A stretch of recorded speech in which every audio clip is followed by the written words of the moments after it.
Warning. Our YouTube channel and its videos may contain scenes, language, and content that may not be appropriate for all audiences. These videos include surveillance footage, undercover pursuit of suspects, actual police and rescue operations, and fearless confrontations. If you do not approve of the content, please do not watch our videos. If you wish to continue, we strongly advise that you proceed with caution. Viewers' discretion is advised. Alam ba ho ninyo, ito pong krimen na ito ay nangyari ho sa may Bataan. 16 years old po na dalagita ang biktima ho dito. Halos 2 taon daw po siyang hinalay at ginawa hong sex slave. Ang suspect, ang kanya pong sariling ama. Panoorin natin.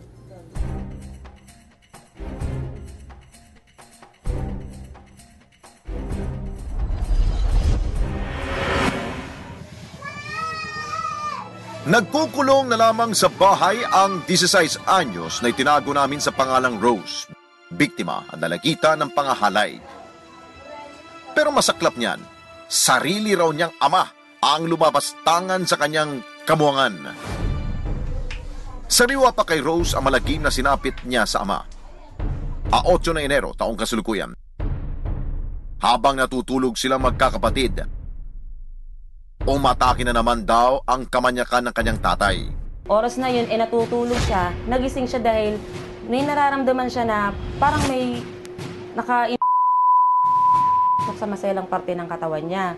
Nagulat siya. Pagmulat ng mata niya, siya ng tatay niya. Ngayon, tinulak niya yung tatay niya. Sinabihan naman siya ng tatay niya, wag kang mag-iingay, kung hindi, papatayin ko yung 2 kapatid mo.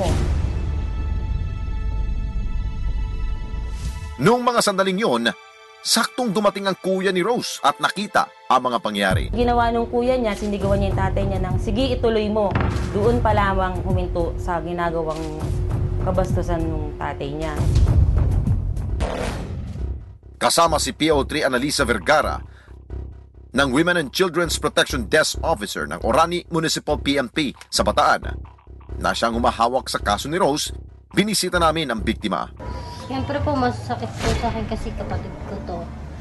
Tapos, bilang kapatid ko, tsaka anak, nasaktan din po kasi ba't nagawa ng tatay ko sa sarili niyang kadugo, sa sarili niyang anak. O kaya nga sabi ko sa kanila, hanggat kaya ko, hanggat buhay ako, ingatan ko kayo. Pero sana, tulungan niyo rin ako sa pagdidisiplina sa inyo.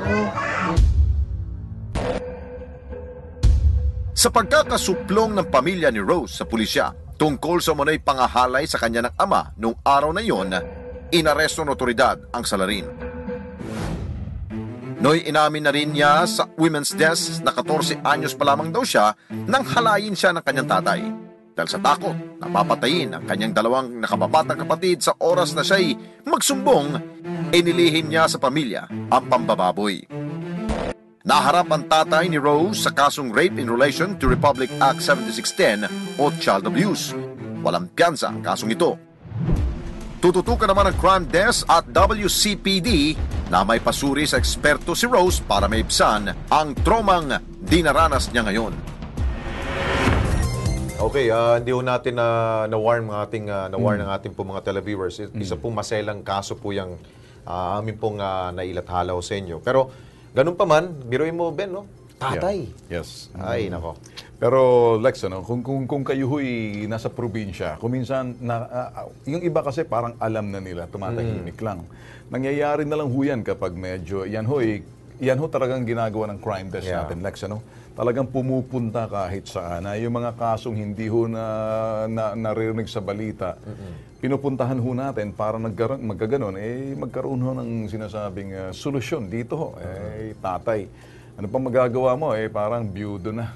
Oo nga. Pero wala pala asawa mo yun. Pero ganun pa man, ganun talaga sa probinsya, no? Di naman siguro sa lahat, pero kapag wala ho talagang outlet po ang isang tao po, ay ganun talaga naiisip niya. Unless itong gumawa ho, ang suspect nito, sa either lango, sa illegal drugs, o di kaya sa Agua de Pataranta. Dahil hindi mo na naisip what is right and what is wrong. Tama ka.